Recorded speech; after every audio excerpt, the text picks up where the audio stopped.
Sesuai dengan jadwal yang saya terima, maka bacaan hari ini adalah dari Injil Yohanes pasal 12. Injil Yohanes pasal 12. Yang akan kita renungkan adalah ayat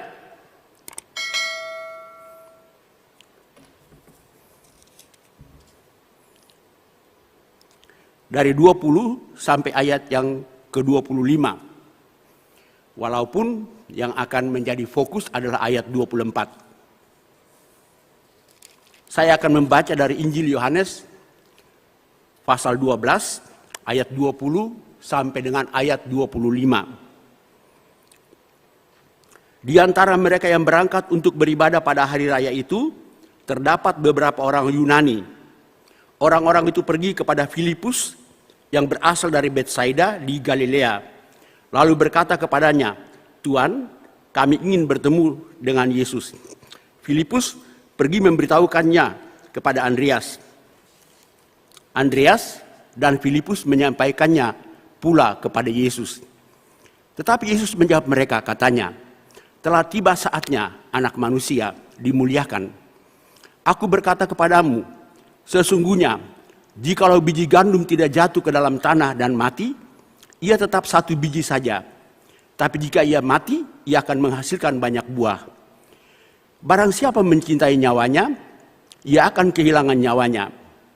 Tapi barang siapa tidak mencintai nyawanya di dunia ini, ia akan memeliharanya untuk hidup yang kekal." Demikianlah pembacaan Alkitab. Shalom. Kurang semangat. Shalom. Selamat pagi. Udah lupa. Dosen saya bilang kalau kita mengucapkan selamat kepada orang, yang harus jelas itu kata selamatnya. Tadi saya mengucapkan selamat pagi, Anda jawab cuma pagi. Padahal ketika saya mengucapkan selamat pagi, maksud saya ialah supaya Anda semua selamat di pagi ini. Tapi Anda kepada saya cuma pagi. Jadi saya nggak perlu selamat. Padahal saya sempat nyasar tadi. Karena saya di WA oleh tata usaha oleh tata usaha di sini katanya satu-satunya pintu yang terbuka adalah Puri Bugar. Dan saya nggak tahu Puri Bugar itu di mana. Jadi hanya saya masuk ke sana, putar-putar, tanya-tanya baru dapat. Gitu. Tapi saya sudah selamat tiba di tempat ini. Tapi tidak diselamatin. Bacaan kita konteksnya begini. Ketegangan antara Tuhan Yesus dan ahli-ahli Taurat dengan pimpinan-pimpinan agama Yahudi makin memuncak. Sehingga kalau kita membaca bacaan sebelumnya, terutama setelah Yesus membangkitkan Lazarus di pasal 11 ya. Maka itu membuat pemimpin-pemimpin agama Yahudi makin berang. Dan kalau kita baca di pasal-pasal sebelumnya, mereka sudah bersepakat untuk membunuh Yesus.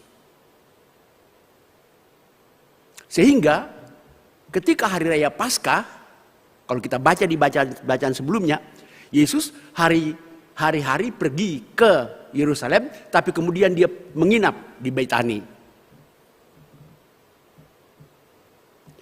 Lalu ketika pada hari raya itu, yang datang ke Yerusalem itu, hari raya Paskah ya, yang datang ke Yerusalem itu bukan cuma orang-orang Yahudi, tapi orang-orang dari berbagai bangsa. Orang Yahudi kan sudah tersebar di mana-mana. Jadi orang Yahudi yang datang itu datang dari berbagai daerah. Dan yang datang bukan cuma orang-orang Yahudi ataupun orang-orang yang bukan Yahudi tapi sudah beragama Yahudi. Itu disebut proselit. Ya. Kalau bahasa kerennya apa tahu? Mualaf. Non-Yahudi yang diyahudikan.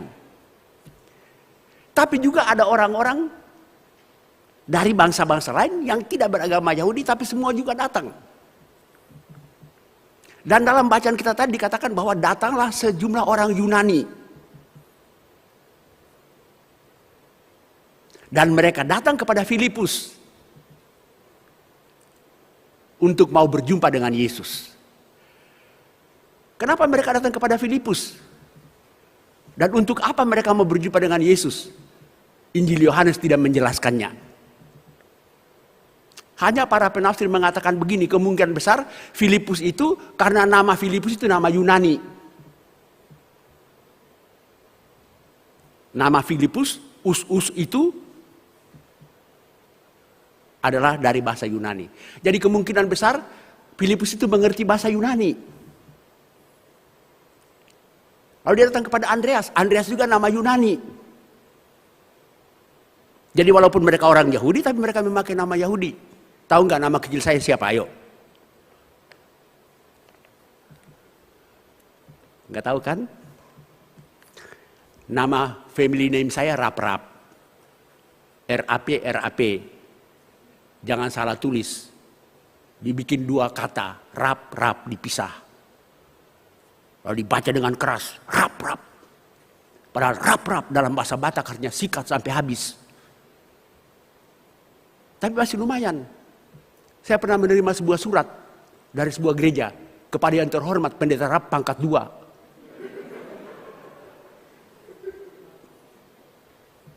Saya pulangin aja itu surat. Ini rumus kimia apa? Rap-Rap itu 1 kata. Tapi tahu nggak nama kecil saya? LZ. Inisialnya LZ. L itu Luther. Z itu Zwingli. 2 reformator gereja abad pertengahan. 1 dari Jerman, 1 dari Swiss. Padahal saya tidak mengerti bahasa Jerman dan bahasa Swiss. Bapak saya memberi nama-nama itu tanpa bertanya apakah saya setuju dengan nama-nama itu. Karena saya lahir 31 Oktober. Hari reformasi gereja. Tahunnya nggak usah tahu. Nah, kenapa orang-orang Yunani itu mau berjumpa dengan Yesus? Injil Yohanes tidak menjelaskannya. Tapi seorang penafsir dari kalangan orang-orang Yahudi sendiri bilang begini, mungkin saja mereka iseng-iseng aja mau ketemu Yesus karena pada waktu Yesus sangat top. Tapi kemungkinan kedua ialah bahwa mereka sudah mendengar bahwa Yesus mau dibunuh. Dan oleh karena itu mereka ingin datang memberi saran kepada Yesus. Ngungsi aja ke Yunani. Ikut aja kami ngungsi ke Yunani. Biar engkau tidak dibunuh. Itu hanya tafsiran. Tapi bukan yang penting itu. Apa reaksi Yesus ketika Filipus dan Andreas memberitahukan bahwa orang-orang Yunani itu ingin berjumpa dengan dia? Ternyata kalau kita baca teksnya dengan cermat, Yesus tidak berjumpa dengan orang-orang Yunani itu. Tapi Yesus langsung berkata kepada Filipus, Andreas, dan orang-orang yang berada di depan situ. Dan Yesus bilang begini, ya, saatnya anak manusia dimuliakan. Lalu menyusullah pernyataan begitu yang terkenal. Jikalau biji gandum tidak jatuh ke tanah dan mati, ia tetap sebiji saja. Tapi jikalau ia jatuh ke dalam tanah dan mati, ia menghasilkan buah yang banyak. Apa makna Yesus mengucapkan hal ini? Anak manusia akan dimuliakan. Terminologi anak manusia adalah terminologi yang Yesus ambil dari kitab Daniel. Ya. Yesus lebih sering mempergunakan gelar itu untuk dirinya sendiri. Kalau kita baca konteksnya di kitab Daniel, itu kitab Daniel itu pasal 7 itu penuh dengan pertarungan antara kuasa-kuasa yang besar. Dan kuasa-kuasa itu memakai kekerasan untuk saling merebut kuasa satu dari yang lain. Pembunuhan dan sebagainya. Kekerasan. Lalu Daniel menggambarkan bahwa ada anak manusia yang turun dari atas, lalu menghadap kepada yang tua. Jadi itu gambaran untuk menjelaskan bahwa ternyata anak manusia di kitab Daniel itu turun untuk membangun kerajaan yang baru. Tapi kerajaannya itu tidak dibangun dengan kekerasan. tapi dengan kelemah lembutan dan dengan pengorbanan. Itulah sebabnya Tuhan Yesus lebih sering memakai gelar itu untuk dirinya sendiri. Nah, kita tahu juga bahwa pada waktu itu orang-orang Yahudi sedang berada dalam penjajahan dari kekuasaan Romawi. Sehingga sejak perjanjian lama mereka sudah dijejalin dengan pengharapan besar bahwa akan datang seorang Mesias yang akan menyelamatkan mereka. Tapi Mesias yang di benak mereka itu adalah Mesias yang bertujuan untuk mengalahkan Romawi. Mesias politik, Mesias yang revolusioner. Konsep Mesias di benaknya murid-murid beda dengan konsep Mesias dalam konsep Allah. Jadi ketika Yesus mengatakan telah tiba saatnya anak Allah dimuliakan, mungkin saja mereka salah mengerti. Oh, kalau begitu sekaranglah saatnya Yesus akan mengangkat senjata, memimpin revolusi melawan Roma. Tapi pernyataan berikut justru bertentangan. Jikalau sebiji gandum tidak jatuh ke tanah dan mati, ya sebiji saja. Tapi jikalau ia jatuh ke tanah, ia berbuah banyak. Itulah jawaban Yesus. Lalu Yesus berkata kepada murid-muridnya itu juga, jikalau seorang mencintai nyawanya, ia akan kehilangan nyawanya. Tapi jika seorang tidak mencintai nyawanya, artinya dia rela untuk kehilangan nyawanya, dia akan memelihara nyawanya di surga. Dengan kata lain, Yesus sedang mengatakan begini, bahwa kemesiasannya bukanlah kemesiasan yang bersifat revolusioner, bersifat kekerasan. Tapi kemesiasannya adalah melalui jalan salib, pengorbanan, dan kematian. Itulah sebabnya juga Yesus berkata juga kepada pengikut-pengikutnya, siapa yang memelihara nyawanya, ia akan kehilangan nyawanya. Siapa yang tidak memelihara nyawanya, jangan salah paham ya. Ini adalah gaya bahasa untuk mengatakan bahwa kalau kita hanya mau cari selamat sendiri dan mengabaikan panggilan kita, maka kita akan kehilangan kehidupan kekal di surga. Oleh karena itu, Yesus berkata, jikalau biji gandum tidak jatuh ke tanah dan mati, ia tetap sebiji saja. Tapi ia jatuh dan mati, ia menghasilkan buah yang banyak. Ini pasti adalah gambaran dari pertanian. Dan pertanian di Palestina pada waktu adalah gandum. Kalau di Jawa pasti padi. Tapi Tuhan Yesus bukan orang Jawa. Kalau dia orang Ambon pasti juga bukan padi, kelapa. Tapi intinya, untuk bisa bertumbuh dan menghasilkan buah yang banyak, harus ditanam. Harus mati. Apa makna atau apa pesan dari pernyataan Yesus itu? Jikalau sebiji gandum tidak jatuh ke tanah dan mati, ia tetap sebiji saja. Tapi kalau ia jatuh ke tanah dan mati, ia menghasilkan buah yang banyak. Pertama, dengan ucapan ini Tuhan sudah mengatakan begini, bahwa kehidupan sejati hanya diperoleh setelah kematian. Tidak ada kehidupan sejati tanpa kematian. Kedua, kehidupan yang menjadi berkat bagi banyak orang hanya bisa terjadi melalui pengorbanan. Berbuah banyak itu adalah untuk kepentingan orang banyak, tapi hanya bisa terjadi kalau ditanam. Jadi maknanya ialah bahwa hidup yang menjadi kebaikan dan menjadi berkat bagi banyak orang tidak bisa tidak hanya melalui pengorbanan. Oleh karena itu, Yesus mengatakan hal itu Dengan kata lain, kuncinya sederhana saja. Yesus hanya bisa dimuliakan melalui salib. Nah, kalau begitu pesan utamanya apa? Jikalau biji gandum tidak jatuh ke dalam tanah dan mati, ya seperti yang saya katakan tadi, hanya ada dua hal. Yang pertama ialah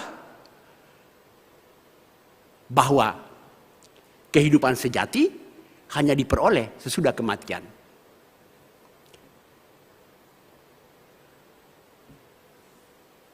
Gandum itu hanya bisa tumbuh kalau ditanam. Begitu juga hidup kita. Ketika di gereja kami mulai uji coba ibadah pakai Zoom. Zoom itu apa sih? Saya sendiri nggak ngerti, karena saya gaptek. Lalu setelah ada renungan singkat, kemudian ada diskusi, lalu kemudian moderator atau apapun namanya itu bertanya kepada semua peserta, apa yang terbesit dalam pikiran Anda ketika menghadapi wabah COVID-19 ini?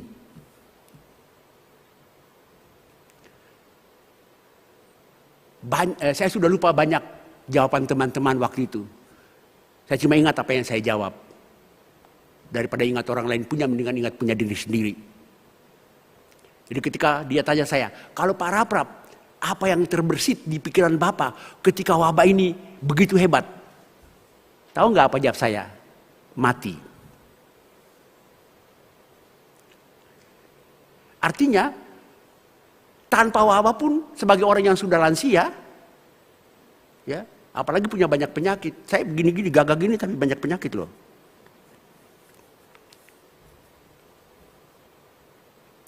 Tanpa ada wabah pun sudah mulai berpikir tentang kematian. Apalagi ada wabah.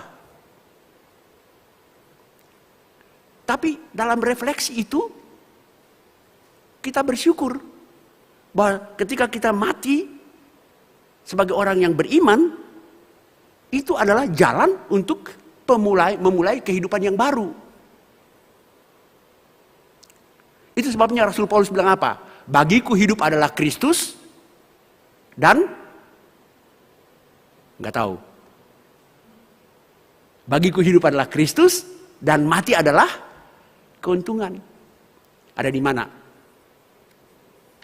Nggak tahu juga. Di Alkitab. Saya selalu bilang begini. Hidup adalah Kristus dan mati adalah keuntungan. Jangan dipotong, jangan cuma ambil mati adalah keuntungan. Tidak. Itu punya kaitan. Kalau hidup adalah Kristus, baru mati adalah keuntungan. Jadi kalau hidup bukan Kristus, mati adalah kerugian.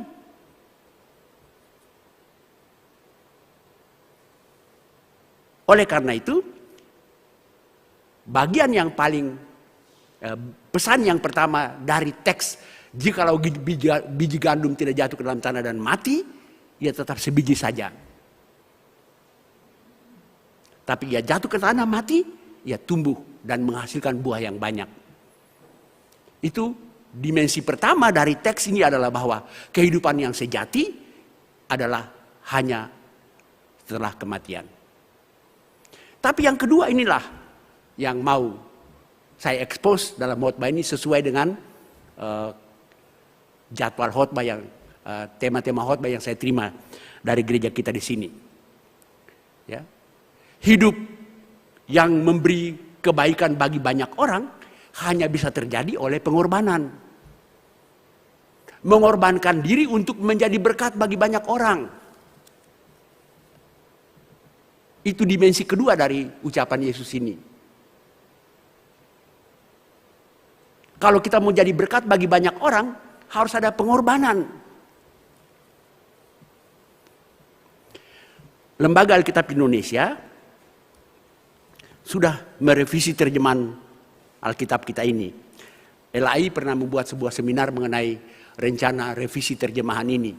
Dan di dalam seminar itu salah satu yang dijelaskan oleh para penerjemah di Lembaga Alkitab Indonesia adalah bahwa ada beda antara kata korban dan kurban. Pemahamannya beda katanya. Kalau bahasa Inggris, korban itu victims ya. Victims. Kurban itu sacrifice.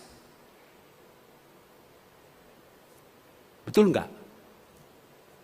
Kalau salah saya nggak mau terus. Jadi harusnya banjir menimbulkan korban.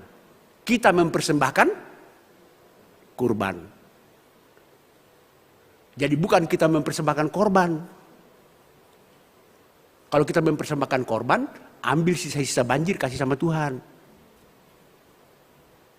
Nanti saya tidak tahu kapan terbitnya. Udah pernah ada uji coba penerbitannya. Tapi ada banyak masalah, makanya tidak sampai sekarang belum jadi. Ya. Tapi intinya begini, kita hanya bisa menjadi berkat bagi orang lain hanya kalau kita bersedia berkurban. Kita tidak mungkin membawa kebaikan kepada orang lain kalau kita tidak berkurban. Ayo, apa beda korban dan kurban? Ulangi. Apa persamaannya dulu?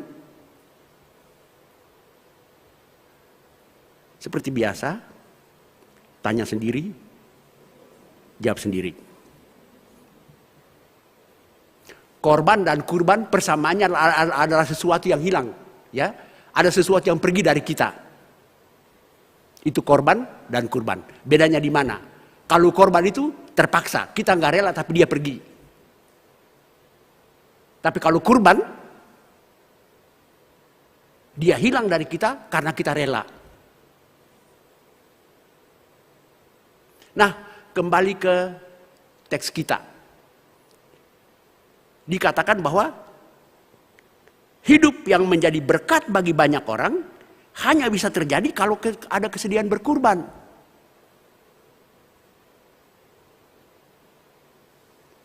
Tidak mungkin kita menjadi berkat bagi orang lain, tidak mungkin kita membawa kebaikan kepada orang lain, tapi kita tidak bersedia berkurban.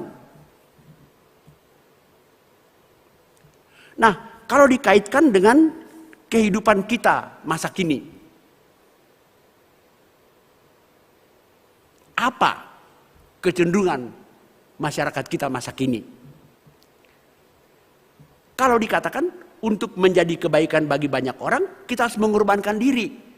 Kecenderungan masyarakat kini adalah untuk membawa kebaikan bagi diri sendiri, kita mengorbankan orang lain.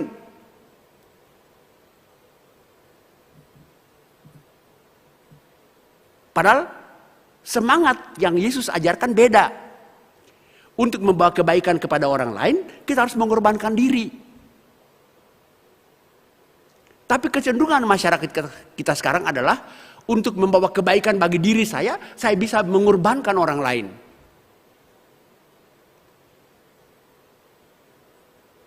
Di tengah-tengah masyarakat seperti inilah kita, anak-anak Tuhan, berada.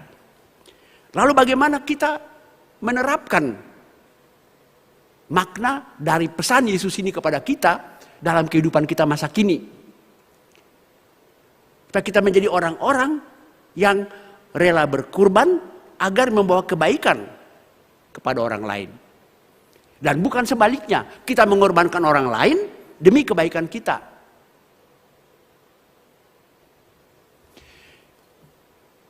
Saya sudah pernah mengkhotbahkan itu di sini, jadi saya ulangi saja. PGI dalam sebuah seminar mengenai gereja dan masyarakat bilang begini, pada zaman ini ada 3 ilah besar, ya, ada 3 ilah besar yang sangat merajalela. Ilah pertama namanya materialisme. Orang makin hari makin materialistik. Apa saja patokannya materi.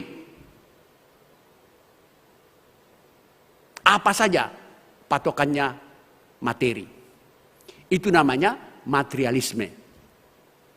Kata PGI, itu ilah yang sekarang merajalela di mana-mana. Juga dalam komunitas-komunitas Kristiani, dalam gereja, ilah itu juga ada. Ilah materialisme itu. Dan ilah kedua yang berkaitan erat dengan materialisme adalah hedonisme. Hedon, bahasa Yunani artinya enak. Gaya hidup yang hanya maunya enak. Gaya hidup yang maunya senang, gak mau susah-susah. Dan gaya hidup hedonisme ini sangat dipicu dan dipacu oleh apa yang kita sebut teknologi. Teknologi membuat semuanya serba enak sekarang. Dulu ibu giling cabai pakai cobek, ya enggak? Sampai kadang-kadang keringat campur ke itu cabai. Sekarang blender. Teknologi membuat enak, bukan? Ketika saya masih kuliah, saya sudah pendeta dulu baru kuliah di STT Jakarta. Jadi gaji saya dikirim dari Ambon. Ditambah dengan sedikit beasiswa. Gaji dan beasiswa itu harusnya nyampe ke saya itu tanggal 30-an. Ini tahun 74 ya. 1974. Beasiswa saya itu harusnya nyampe ke saya itu tanggal 30-an. Tapi paling cepat sampai ke tangan saya tanggal 45. Bahkan lebih sering tanggal 60. Baru nyampe. Jadi kalau saya sudah habis duit, saya telepon ke Ambon. Dan waktu masih pakai telepon engkol. Putar sampai ketek keringat. Belum tentu nyambung. Kalau sudah nyambung, kantor Sinode Ambon kirim duit pakai pos wesel. Dan pos weselnya diantar kapal. Kapal dari Ambon masuk Jakarta 3 bulan sekali.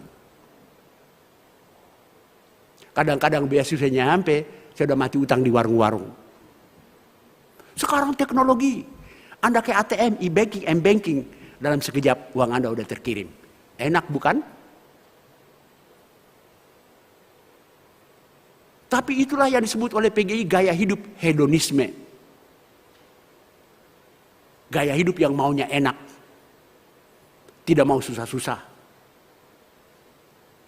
Dan ilah ketiga, kata PGI adalah individualisme. Orang makin hari makin individualistik. Lo, gue, lo, gue, and gitu.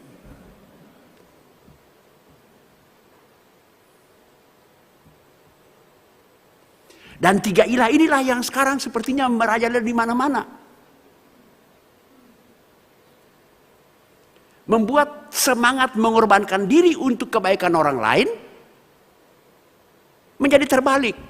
Semangat mengorbankan orang lain untuk kebaikan diri sendiri.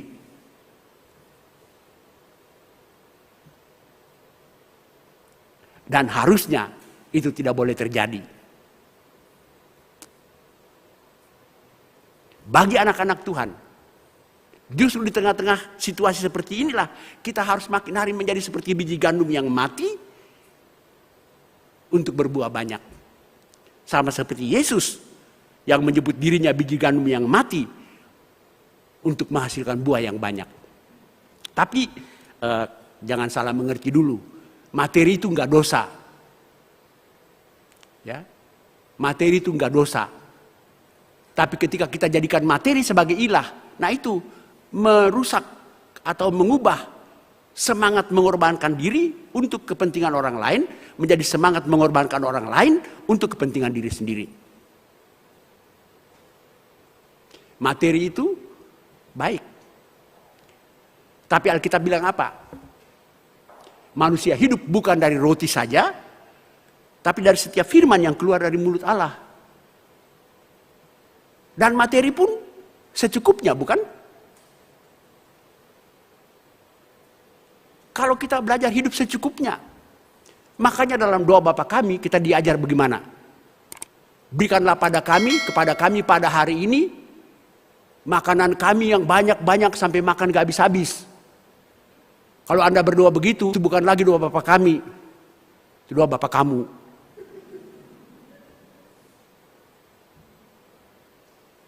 Cukup artinya apa? Saya pernah tanya anak muda di gereja kami. Saya tanya dia, cukup artinya apa? Dia bilang gini, Pak Pendeta, cukup artinya pas. Saya tanya lagi, pas artinya apa? Dia bilang begini, pas mau makan ada nasi. Pas mau keluar negeri ada tiket. Pas mau beli mobil ada duit. Saya bilang itu salon pas. Cukup menurut definisi etik adalah sesuai kebutuhan. Sesuai kebutuhan. Jadi sebenarnya kalau kita mau memiliki semangat mengorbankan diri untuk orang lain, maka marilah kita belajar mencukupkan diri dengan apa yang Tuhan kasih. Kebutuhan, bukan keinginan.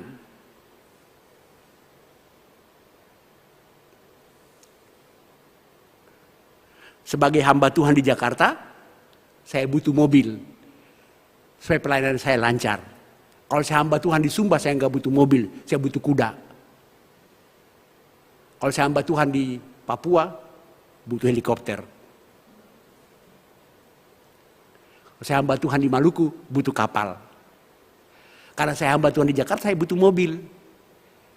Dan untuk seorang hamba Tuhan di Jakarta, sebuah Kijang cukup, bukan?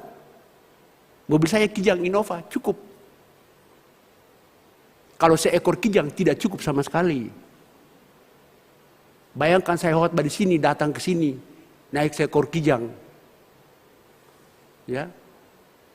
Lewat Casablanca. Ketemu rumput dia makan dulu, kapan nyampe.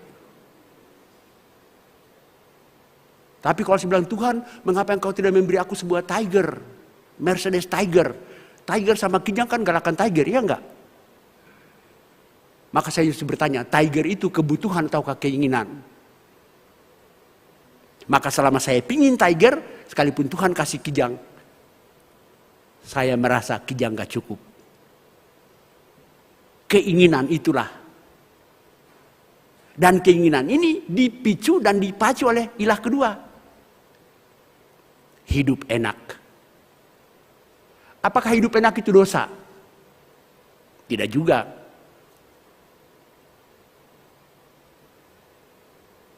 Hidup enak itu enggak dosa. Tapi Alkitab bilang apa? Kalau mau makan, keringat dulu baru makan.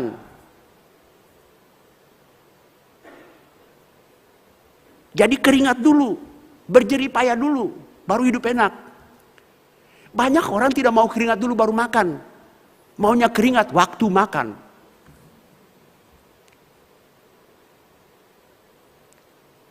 Jadi hidup enak itu enggak dosa. Tapi kalau dari keringat kita sendiri. Ilah ketiga, individualisme.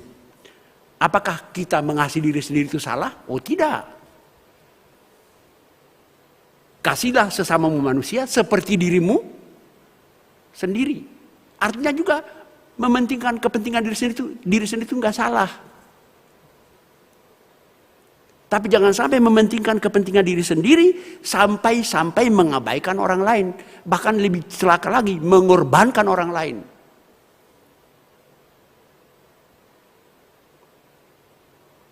Jadi teks kita yang menjadi fokus khotbah hari ini, ya, jikalau biji gandum tidak jatuh ke tanah dan mati, ia tetap sebiji saja. Tapi jikalau ia jatuh ke tanah dan mati, ia berbuah banyak. Intinya adalah, sekali lagi, untuk membawa kebaikan bagi banyak orang, kita harus siap mengorbankan diri. Itu juga yang Yesus katakan kepada murid-muridnya. Ucapan yang sangat terkenal. Dan berhubung ada yang nanti dibaptis hari ini, saya juga mau mengutip apa yang Yesus katakan. Menjadi Kristen itu bukannya enak. Menjadi Kristen itu pikul salib. Yesus mengatakan, Yesus berkata begini, barang siapa hendak mengikut aku, hendaklah ia menyangkal dirinya, memikul salibnya, lalu mengikut aku. Perhatikan ada 3 unsur. Kalau mau memikul salib, menyangkal diri dulu. Memikul salib, baru ngikut. Menyangkal diri dan ngikut. Menyangkal diri artinya melawan keinginan sendiri. Melawan hawa nafsu sendiri. Itu melawan. Menyangkal. Memikul salib. Salib adalah simbol dari penderitaan. Bukan simbol dari jin kafir. Salib bagi kita simbol penderitaan.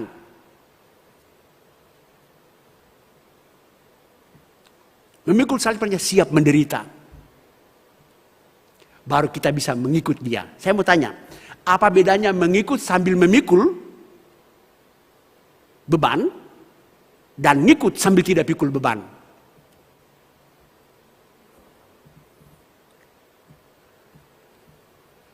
Saya pernah berbelanja di sebuah mall yang ramai. Lalu tiba-tiba ada pengumuman. Ditemukan seorang anak. Ciri-cirinya gini. Tolong yang merasa kehilangan anak silakan datang ke bagian pos pengamanan. Saya merenungkan pengumuman itu. Anak itu kan ke mall itu kan ikut nyokapnya kan? Tahu nyokap bukan? Ikut nyokapnya. Tapi kenapa dia bisa terpisah dari ibunya? Menurut saya, karena dia ngikut tapi tidak punya beban. Ringan. Sementara di mall itu ada banyak godaan kan? Jadi ngikut mamanya. Tapi dia lihat, iya ada mobil-mobilan bagus, iya ada mainan bagus. Sementara mamanya juga, kalung mutiara bagus, baju bagus. Dan tanpa sadar mereka dipisahkan oleh orang yang lalu lalang. Mungkin itu ilustrasi aja. Banyak orang mau jadi Kristen tapi tidak mau ikut menderita. Saya percaya ketika orang jadi Kristen dia sungguh-sungguh. Tapi kenapa di tengah jalan dia jadi mualaf? Karena dia tidak mau menderita. Tapi apa bedanya kalau ngikut sambil pikul beban? Saya sudah pernah pakai ilustrasi itu di sini. Semoga Anda udah lupa. Ketika kerusuhan Ambon, banyak sekali famili kami lari ke Jakarta. Kami tampung di rumah kami. Ada 19 orang. Kami tampung di rumah kami. Tambah kami berlima di rumah jadi 24 orang. Tambah seekor anjing. Jadi 25 perut yang dikasih makan. Tidur tidak terlalu menjadi masalah. Rumah kami cukup besar. Gelar tikar, kasur mereka tidur. Makanlah yang masalah. Orang Ambon, maaf semoga nggak ada orang Ambon sini. Nggak kerusuhan aja makannya banyak, apalagi kerusuhan. Jadi waktu itu kami menghabiskan 1 bulan itu beras 3 karung. Kebetulan kami tinggal di Cipinang Jaya. Cipinang Jaya itu belakang penjara. Ya, jadi kami tinggal di belakang penjara ya, bukan di dalam, di belakang. Dan itu dekat pasar induk Cipinang, pasar induk beras. Jadi istri saya bilang begini, Pak, daripada kita beli beras ketengan, mendingan begitu kita gajian, kita langsung beli 3 karung taruh di rumah. Jadi makan terjamin, lauk pauk selalu ada berkat Tuhan. Saya setuju. Waktu itu saya masih nyopir sendiri. Saya antar istri saya ke pasar induk Cipinang. Saya tidak turun dari mobil, saya tetap duduk di mobil, istri saya turun beli beras. Tak lama kemudian dia balik ke mobil. Di belakang dia ada tukang pikul yang pikul sekaligus 3 karung. Nah, Anda bayangkan, mungkinkah tukang pikul itu sambil pikul beras itu matanya jelatan ke sana kemari? Ih cantiknya, ih bagusnya. Enggak kan? Saking beratnya beban itu, matanya fokus ke istri saya.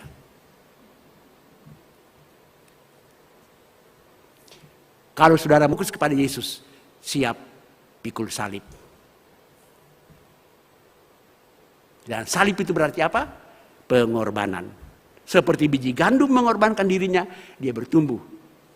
Dan itulah pola terbesarnya Yesus Kristus. Teladan kita. Semangat mengorbankan diri. Oleh karena itu, marilah kita siap menjadi seperti biji gandum. Jatuh ke tanah, mati. Sederhana saja, jangan mengorbankan orang lain untuk kebaikan diri sendiri, tapi mengorbankan diri untuk kebaikan orang lain. Amin.